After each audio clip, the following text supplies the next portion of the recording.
Man, something big is brewing with this team right now, and I don't think everyone's fully realizing it yet. Like, if you really stop and look at what's happening behind the scenes, it feels like they're setting up for a completely different kind of season. One where nothing is guaranteed, everyone's being pushed, and things could either click in a huge way or get really interesting fast. And trust me, once you see how all these pieces are coming together, you're going to have some strong opinions about where this is headed. I'll tell you everything in detail, so click the button to like and comment below. Go Vikings! Something quietly shifted inside the Minnesota Vikings organization, and if you weren't paying close attention, you might have missed just how revealing it really was.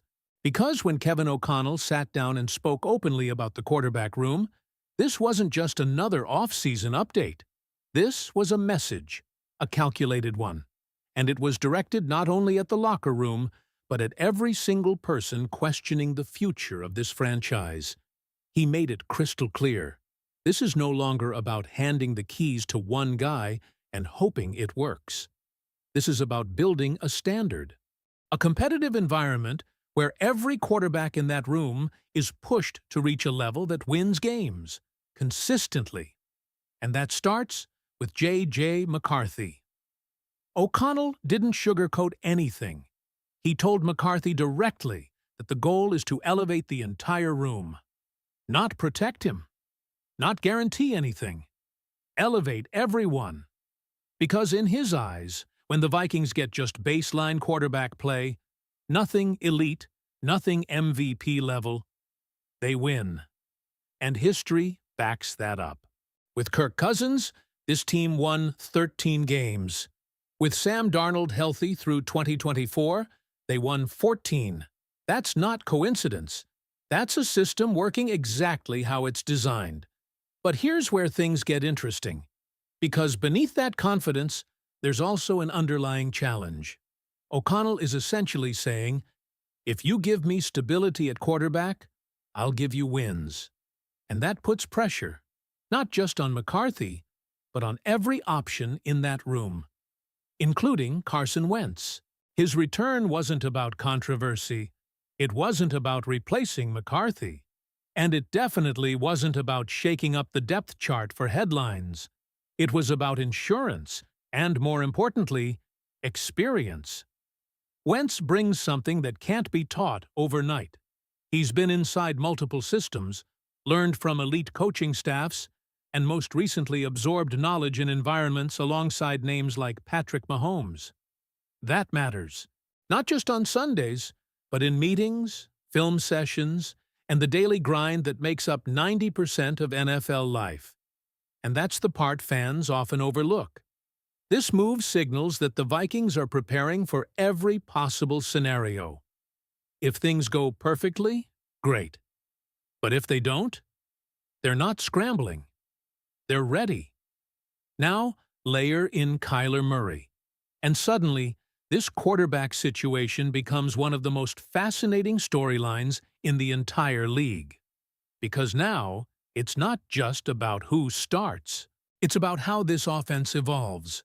O'Connell hinted at something bigger, something strategic, a transformation built around versatility, unpredictability, and exploiting mismatches, starting with the Justin Jefferson program. That's where Justin Jefferson changes everything. Defenses can't play him one-on-one. They simply can't. And if they try to compensate, whether it's doubling him, spying the quarterback, or stacking the box, they expose weaknesses elsewhere. That's the chess match O'Connell is preparing to dominate, and it doesn't stop there. Because if Jordan Addison is left in favorable matchups, if the run game becomes a real threat, if Murray's mobility forces defenses to hesitate for even a split second, this offense becomes something close to impossible to defend. We're talking about an attack that could dictate terms, not react to them. And for the first time in a long time, there's a real sense that the Vikings aren't just building an offense.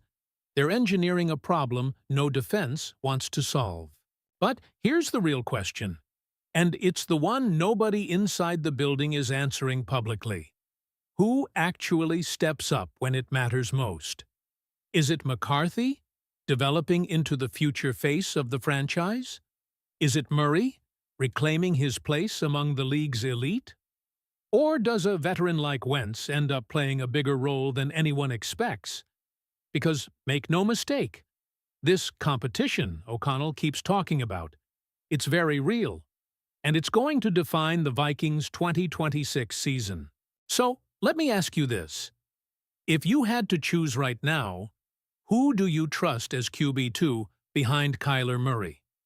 Drop your answer in the comments, because this debate is only just getting started. And here's where everything starts to come together.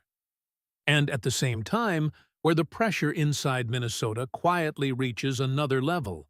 Because, while all the attention is on the quarterbacks, there's a foundational piece that could ultimately decide whether this entire vision succeeds or collapses halfway through the season. And that piece is Christian Darrisaw. O'Connell didn't hesitate when talking about him. In fact, he went out of his way to emphasize just how impactful that position really is, something that doesn't always get the spotlight it deserves. He made it clear. When that left tackle wins his snap, the entire offense operates differently. When he doesn't, everything tightens up. And Vikings fans have already seen both realities. When Darrisaw was healthy and playing at a high level, this offense flowed. Protection held up, the run game had structure, and the playbook opened up in ways that allowed O'Connell to be aggressive. But the moment he went down with that brutal ACL and MCL injury, there was a noticeable shift.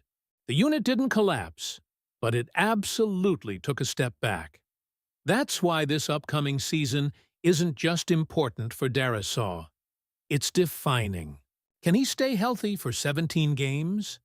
And maybe even more important, can he return to that dominant form that once had people like Trent Williams essentially passing the torch to him as the next elite left tackle in the league? Because if the answer is yes, everything else we talked about, the quarterbacks, the scheme, the explosiveness, it all becomes significantly more dangerous. And when you zoom out, you start to realize something else. This offensive line isn't lacking investment. It's loaded with it. You've got first-round talent anchoring key positions. You've got major money committed on the interior. And on the right side, Brian O'Neill continues to be one of the most reliable tackles in football. Add in the arrival of Frank Smith, a coach widely respected for building dominant run games, and suddenly expectations aren't just high. They're unavoidable. This group isn't being built to be average. It's being built to control games. And if they do, that's when everything O'Connell hinted at offensively becomes real. That's when the Vikings can actually become that top-tier rushing attack he talked about. And if that happens, defenses are put in an impossible position. Because now you're forced to commit bodies to the box. And if you do that, what exactly are you doing with Justin Jefferson? With Jordan Addison? Are you doubling both? Are you spying Kyler Murray? Are you trusting man coverage across the board? There's no perfect answer. That's what makes this dangerous. But while the offense is building toward something explosive, there's another storyline quietly developing on the defensive side. And it might have been one of the most revealing comments from inside the organization. The situation involving Jonathan Greenard. There were whispers, trade rumors, speculation that maybe Minnesota was willing to move on. But internally, the message has been very different. This team is better with him. And that says a lot. Because if this were purely about long-term planning, or cap flexibility, or even reshaping the roster, you might entertain those conversations. But the Vikings didn't push to move him. And according to what we're hearing, they weren't actively trying to ship him out at all. Which raises an interesting possibility. What if those rumors weren't about the team wanting to move him, but about testing the market? What if the front office set a high price, something like a first or second round pick, knowing full well that if no one met it, they'd happily keep a key defensive piece on a roster that's trying to win now? Because that's the bigger picture here. This team isn't rebuilding. They're not resetting. They're aiming to win playoff games. And in the NFC, if you want to do that, you don't just need one pass rusher. You need waves of them. That's where names like Dallas Turner come into play, especially after the way he surged late in the season, stacking sacks and showing exactly why the organization believes in his upside. And alongside him, the versatility of players like Andrew Van Ginkel gives defensive coordinator Brian Flores the flexibility to create pressure from anywhere on the field. So when you connect all the dots, this becomes clear. The Vikings are building something extremely calculated, an offense designed to stress every inch of the field, a quarterback room built on competition and depth, an offensive line expected to dominate, and a defense that isn't just holding the line, but actively trying to take games over. But here's the truth no one can avoid. All of this only matters if it translates into wins when the lights are brightest. Because we've seen promise before. We've seen flashes. We've seen seasons that looked great on paper but didn't end the way this franchise or this fan base expected. And now, the margin for error is shrinking. So the question shifts from what this team could be to what it actually will be. Do you believe this is finally the year everything clicks?